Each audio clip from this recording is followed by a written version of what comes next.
di surat Yunus 100, bahkan Allah duka marah, benci pada mereka yang telah Allah berikan akal tidak digunakan untuk berpikir.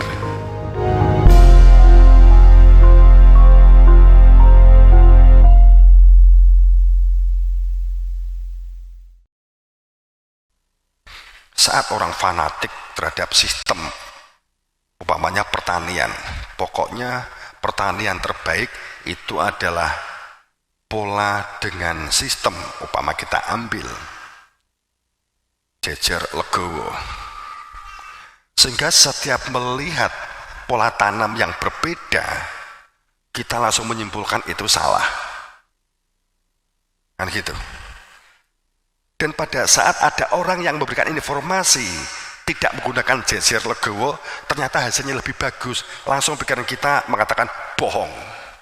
Kita tidak akan pernah mencari data konkret, benar enggak sih, kan gitu. Apa iya?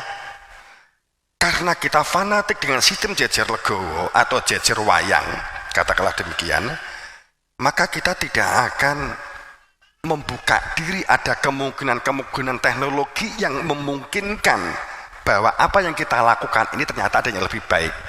Maka rumus yang kita lakukan di dunia ini bukan masalah salah dan benar, tapi bagaimana kita mengelola kehidupan ini, mengelola emosi, mengelola iri, mengelola dengki, mengelola kebencian menjadi energi yang akan menggerakkan menjadi energi positif yang akan mewujudkan sebuah perilaku kehidupan yang lebih baik dalam diri kita pun juga akan berkembang lebih baik.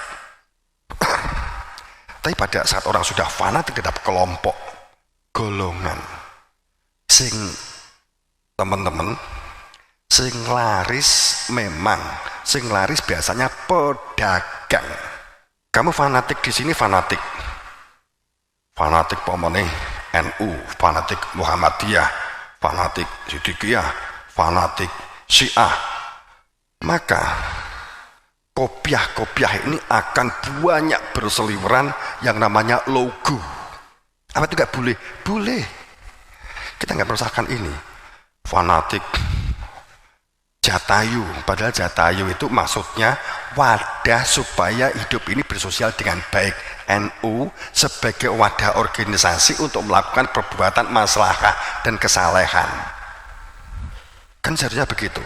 Tapi pada saat kita sudah fanatik, mati orang mati Islam, kan gitu, fanatik seperti NKRI harga mati, itu fanatik. Apa enggak pernah berpikir nek mati tenan piye? Tapi bukan berarti enggak nasionalis loh ya. Tapi tolong sebuah kalimat itu jangan dijadikan jargon yang kita akan menjebak diri kita sendiri gitu loh. Kita akan terjebak dengan kalimat-kalimat yang kita, sehingga Islam harga mati, nggak bisa ditawar dan seterusnya, gampangnya kan begitu. Karena berpikir kita kan dagang, yang untung itu dagang. Kalau kamu ingin bisnis, ini yang harus kamu perhatikan, kondisi saat ini harus kamu perhatikan. Kamu punya tim, kelompok. Saat ini masyarakat seneng banget dengan jargon-jargon. Maka kamu bisa membuat jargon-jargon, difanatik sekalian. Wah, sekarang orang itu fanatik banget dengan sesuatu, entah golongan, entah kelompok begitu ya. Kamu lihat sekarang ini, kamu lihat berita di media, partai mana yang saat ini lagi in di masyarakat, mana yang paling besar? Partai coklat umpama begitu. Maka kamu bisa membuat jargon-jargon tentang coklat. Umpamanya apa? Tentang kopi coklat. Wis apa mbok kaya coklat? Susu coklat, baju coklat, hijau coklat, mak-mak coklat. Pada saat ini booming, peluang, sebenarnya mencari peluang itu tidak sulit. Kamu kondisikan dulu. Saat orang terjebak pada retorikanya, terjebak simbol-simbolnya. Sholat itu nggak sah kalau nggak pakai kopiah, maka pedagang kopiah itu laris. Orang-orang Cina supaya diterima, dia mengatakan busana muslim. Itu adalah padahal busana muslim itu loh sing mbok nggawe lah. Koko gitu. Kemudian karena ini adalah satu terjebak menjadi busana muslim, maka konveksi menjadi laris. Pedagang ya beda sih kalau mak-mak sekarang ke pasar pakai sepatu, beda. Kalau itu karena pertimbangan keselamatan, timbangan itu jempole muntir atau jempole potel gitu. Makanya kemudian ada undang-undang pakai sepatu. Karena sekarang jalan itu aspal, sehingga khawatir aspalnya meletik di sikilmu. Gitu. Kalau dulu kan paling kalau meletik kan debu kan gitu kan, kerikil kan gitu. Nggak apa-apa kalau kerikil kan paling hanya berdarah. Akibat kita bergerak dikarenakan hanya diorientasikan sisi yang lahir atau jasadiah, maka kita terjebak terhadap sebuah pengetahuan yang hanya berfungsi mengisi kekosongan sebuah pertanyaan-pertanyaan.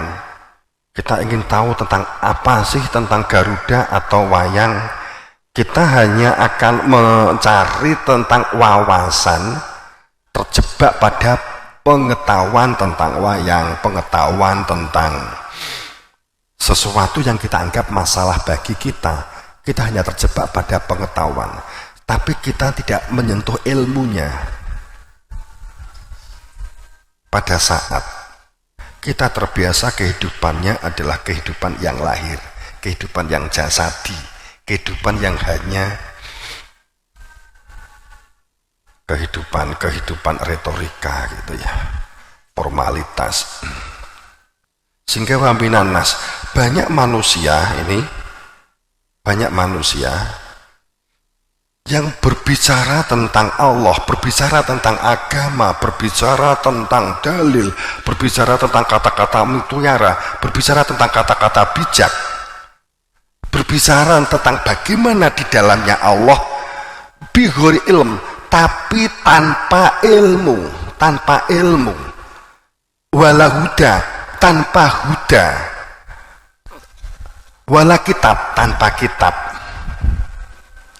Teman-teman, biasanya ayat ini digunakan oleh, kita nggak menyalahkan tentang buku atau kitab, bukan ini maksud saya, tapi tolong, bukan berarti kalau kamu sekarang ini umpamanya membuat disertasi atau membuat tesis atau membuat karya tulis, kemudian kamu namakan sebagai sebuah buku yang bahasa Arabnya kitab, untuk menyesuaikan supaya kita itu berbicara Allah ada kitab hasil yang kamu tulis.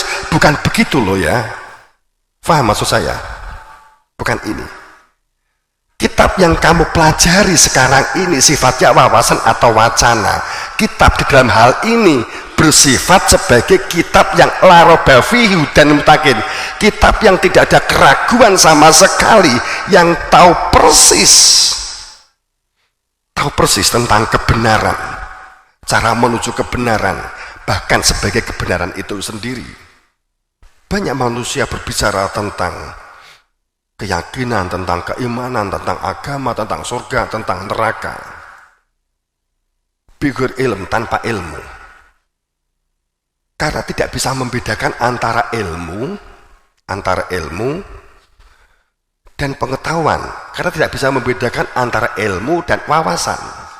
Karena ini, pada saat, nggak apa-apa saya ulang sebagai penekanan, pada saat kita banyak informasi yang kita terima dari hasil bacaan, dari hasil katanya, dari informasi di media yang banyak sekali berputar, siklusnya luar biasa kehidupan ini. Akan tetapi kita tidak pernah bersentuhan dengan indera inti kita, tidak pernah bersentuhan dengan rasa kita, tidak bersentuhan dengan pembuktian, maka itu wawasan. Banyak menguraikan tentang surga, bla bla bla, cara masuk surga, bla bla bla. Wes di belakangnya begini saja biar enggak membulet-membulet ya.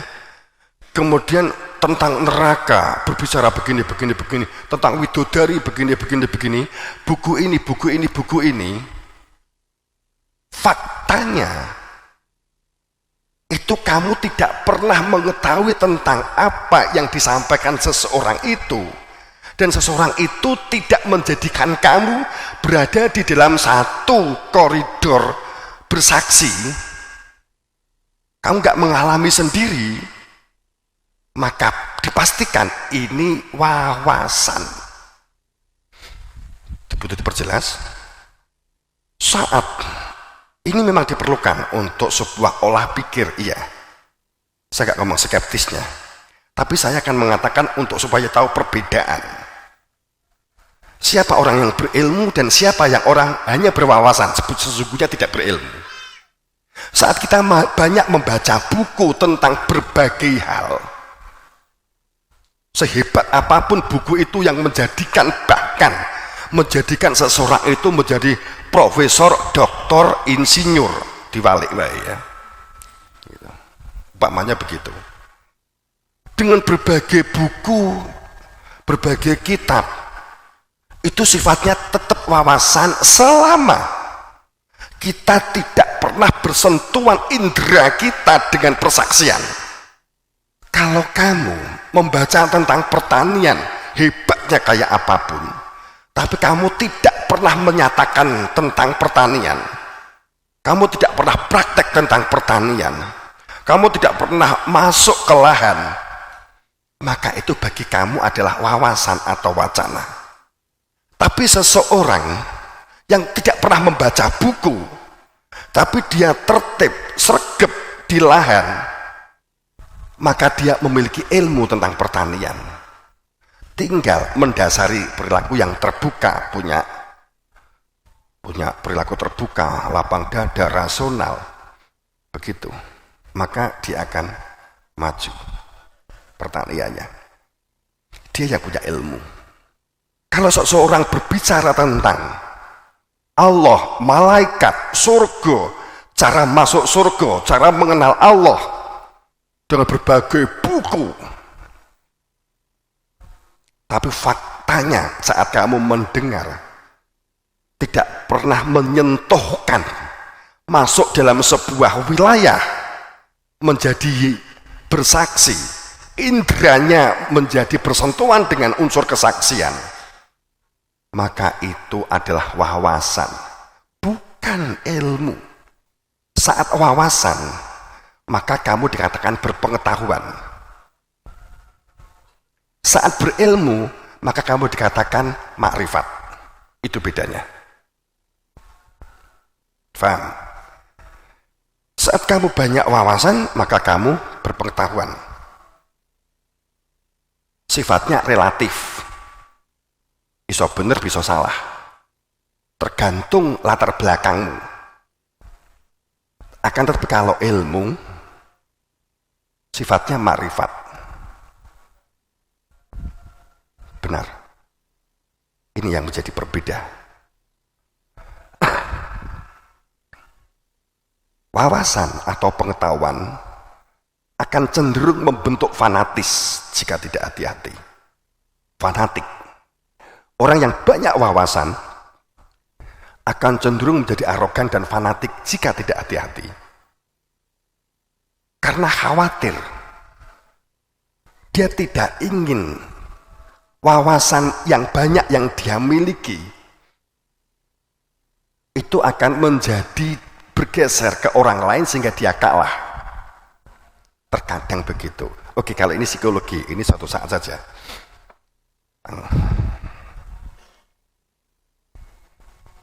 Lah, beragama kita selama ini di posisi yang mana? Pengetahuan atau keilmuan? Makrifat kan gitu. Wawasan atau ilmu kan gitu. Kalau ilmu menjadikan cerdas, kalau wawasan hanya banter pinter. Itu berbeda. Bedanya di sini. Makanya banyak dari manusia itu ngomong tentang Allah, tapi sesungguhnya dia tidak berilmu. Artinya ilmu apa?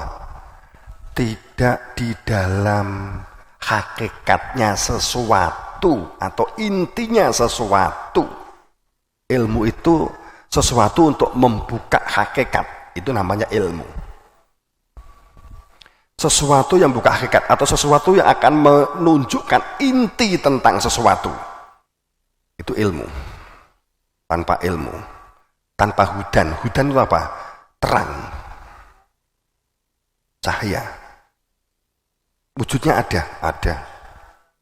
Tanpa kitab, kok wani nafsire omongane Gusti Allah. Semua sepakat Al-Quran itu omongane Gusti Allah, dudu ombluke Gusti Allah lo ya.